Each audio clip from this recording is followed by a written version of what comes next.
Hello everyone, I welcome you all to my channel. And आज हम लोग discuss करने जा रहे हैं पार्ट 4 2015-16 का पेपर।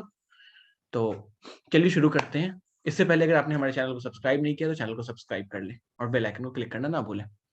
तो सुल्तान अजलम शाह, ठीक है, of Malaysia was associated with, तो it was associated with hockey, ठीक है। The UN secretary general Ban Ki Moon was from South Korea. The Disaster Management Act was passed in year 2005, ठीक है। तो हम लोग इस तरीके से डिस्कस करते चलेंगे। The largest source of national income in India is, obvious सी बात है, हमारा सर्विस सेक्टर सबसे ज्यादा है, ठीक है। लेकिन सबसे ज्यादा हमारा वर्कफोर्स किस में लगा हुआ है? तो हमारा वर्कफोर्स सबसे ज्यादा एग्रीकल्चर में लगा हुआ है अभी भी। और अगर आप इस पे देखना चाहें तो अभी आप करंट से आप मिला सकते हो कि अभी हमारे पास बिल पास हुआ था लोकसभा में। Which country has the largest religious temple in the world? तो it is Cambodia.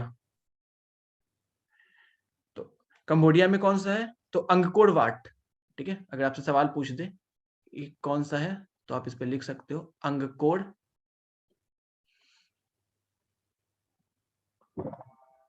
Watt. Angkor Wat है। VAT is imposed. तो आपसे एक सवाल ये भी हो सकता है कि वैट का फुल फॉर्म बताइए, तो वैल्यू एडेड टैक्स। अब वैट को खत्म कर दिया गया, अब जीएसटी ला दिया गया वैट की जगह पे। तो पहले क्वेश्चन डिस्कस करते हैं फिर बताते हैं जीएसटी पे। तो वैट इज इम्पोज्ड ऑन, तो VAT is imposed on all stage between the production and the final sale. Production और फाइनल सेल के बीच में हर स्टेज पे हम लोग क्या करते थे? Value addition tax. मतलब कि ये क्या है? जितना भी हम, जैसे कि अब मान लेते हैं कि मैंने गेहूं लिया, गेहूं को आगे मैंने सेल किया, उससे रोटी बनाई, अब रोटी आगे बन करके कुछ और बनती है। तो हर स्टेज पे क्या होगा? उसपे वैट लगता जाएगा और लास्ट में आपके कंज्यूमर, मतलब कि आपके तक जो फाइनल गुड्स पहुंचेगा उन सब पे इस पे टैक्स लगेगा। तो वैट वो होता है। तो वैट को हटा दिया गया, जीएसटी ला दिया गया है। और जीएसटी में 5 स्लैब्स है, आपको पता होगा। और जीएसटी कब लाया गया है? तो ये लाया गया है 101 कॉन्स्टिट्यूशनल अमेंडमेंट एक्ट से, यानी 101 कॉन्स्टिट्यूशनल अमेंडमेंट एक्ट से। Constitutional amendment act CAA 101 constitutional amendment act. Which of the following, which one among the following types of agriculture is also known as slash and burn agriculture? Slash and burn agriculture हम लोग किसको कहते हैं? Shifting cultivation को कहते हैं। इसमें क्या होता है कि हम लोग एक मान लेते हैं कि हमारा लैंड है और यहाँ पे हर तरफ पेड़ पौधे हैं। तो अब क्या है कि यहाँ पे जो ट्राइब्स रह रही है, तो वो ट्राइब्स क्या करती है कि पहले इस एरिया पर जो लैंड ट्रीज थी उसको कट की, यहाँ पे अब रह रही है, यहाँ पे खाना पीना उगाई। उसके बाद ये जमीन जब इनफर्टाइल हो गई तो अब ये क्या कि आगे वाली जमीन को यूज किया, यहाँ पे जो पेड़ पौधे थे उसको काट दिया, उसको जला दिया। देन आफ्टर वो यहाँ पे डिसाइड करने लगे और फिर उसके बाद फिर वो और आगे मूव करने लगे। और इस टाइम पे क्या होता है कि जो प्रीवियस ईयर पे जो जो उन्होंने जमीन यूज की थी वो तब तक फर्टाइल हो जाती है और उस जगह पे पेड़ आ जाते हैं। The chief commissioner, the first chief election commissioner of India was, तो ये थे सुकुमार सेन। तो ये कब बने थे? तो आफ्टर इंडिपेंडेंस, यानी कि 1951 में।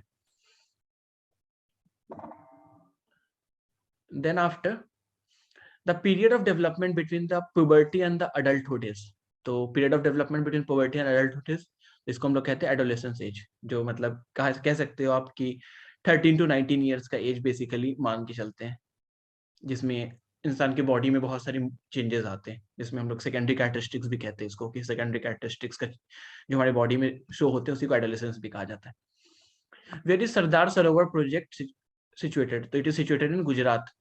गुजरात पे क्या चीज में? तो गुजरात में नर्मदा रिवर है। नर्मदा रिवर के ऊपर सरदार सरोवर प्रोजेक्ट है। अब नर्मदा रिवर कहाँ पर से आपकी आती है? तो नर्मदा आपकी सतपुड़ा और एक आपका सतपुड़ा हिल्स है और एक विंध्या हिल्स है।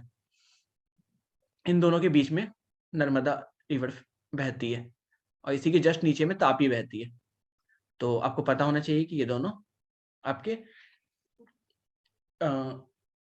आपकी आपकी वेस्ट फ्लोइंग रिवर है। The part of the neurons that receives neural signal is called, तो ये होता है डेंड्राइट्स। उसके बाद आपने एक चार्ल्स डिकेंस का तो नाम सुना ही होगा, बहुत ही famous writer. Charles Dickens is the author of Oliver twist.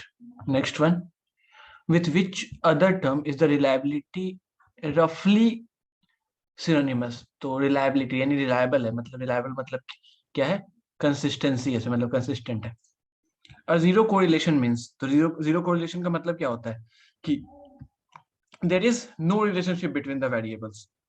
तो हम कह सकते हैं कि ऐसे इसको कहा जाता है बेसिकली स्टैटिस्टिक्स के टर्म में अगर हम बात करें तो non linear relationship in a sample. अगर कोई सैंपल में कोई रिलेशनशिप नहीं है तो उसको हम लोग कहते हैं zero correlation.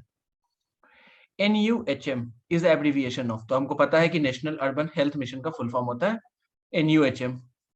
Heuristic is usually described as, तो heuristic is usually described as a thumb, a rule of thumb. RBI of reserve bank of India was established in 1935। तो आपको पता ही होगा गवर्नमेंट ऑफ इंडिया एक्ट 1935 इसी वक्त आया था आपको। उसके बाद आता है smart money is a term used for, तो smart money is a term used for credit card. Jahangir tomb is located at, Jahangir tomb कहाँ लोकेटेड है? लाहौर में।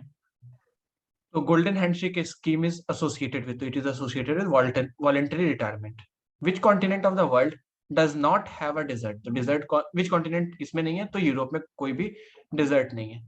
When did United Nation Organisation came into existence, तो ये आया था आपका 24 अक्टूबर 1945। उसके बाद आता है TIN स्टैंड फॉर, तो TIN स्टैंड फॉर होता है ये आपका टैक्स इंफॉर्मेशन नेटवर्क। ठीक है, वैसे तो होता है नेटवर्क नहीं, यहाँ पे आपका नंबर होता है। Then after Gandhi took the command of nationalist movement during the agitation against, तो रूल अटैक कब आया था? तो 1919 में आया था। 1919 में और क्या हुआ था? तो 1919 में आपको पता होना चाहिए मॉन्टेग्यू चेम्सफोर्ड रिफॉर्म हुआ था। मॉन्टेग्यू चेम्सफोर्ड रिफॉर्म अगर हम बात कर रहे हैं तो मॉन्टेग्यू चेम्सफोर्ड में अगर आपको पता है तो मॉन्टेग्यू और फिर आता है Chelmsford.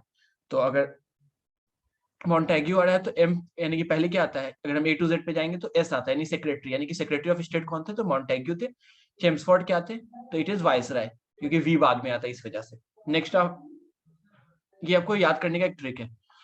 Who among the following is the author of the book India Remembered, तो इंडिया रिमेम्बर्ड के जो राइटर है तो वो है पैमिला माउंटबेटन। और आपको पता ही होगा JK रॉलिंग्स है तो इसकी हैरी पॉटर है। सो मिलते हैं अगली वीडियो में।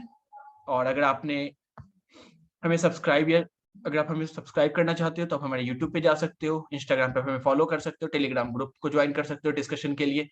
हमारे चैनल पे आपको बहुत सारे मटेरियल्स मिल जाएंगे। आप हमें फेसबुक पे भी फॉलो कर सकते हो। और अगर आप मॉक टेस्ट वगैरह प्रिपरेशन एंट्रेंस के लिए, तो आपको 5000 से भी ज्यादा आपको मॉक टेस्ट और क्वेश्चंस वगैरह आपको हमारे ऐप पे मिल जाएंगे।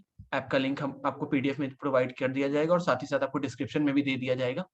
आप हमारे ऐप को जाके प्ले स्टोर पे भी फाइंड कर सकते हो, साथ साथ आप हमें सपोर्ट भी कर सकते हो। आप हमारे इस QR कोड का आप इस्तेमाल करके आप हमें सपोर्ट भी कर सकते हो। और ऐप के अंदर में भी डोनेट का ऑप्शन दिया हुआ है, तो आप हमें वहां भी डोनेट कर सकते हो। That's all for today. चलिए मिलते हैं आपको अगली वीडियो में।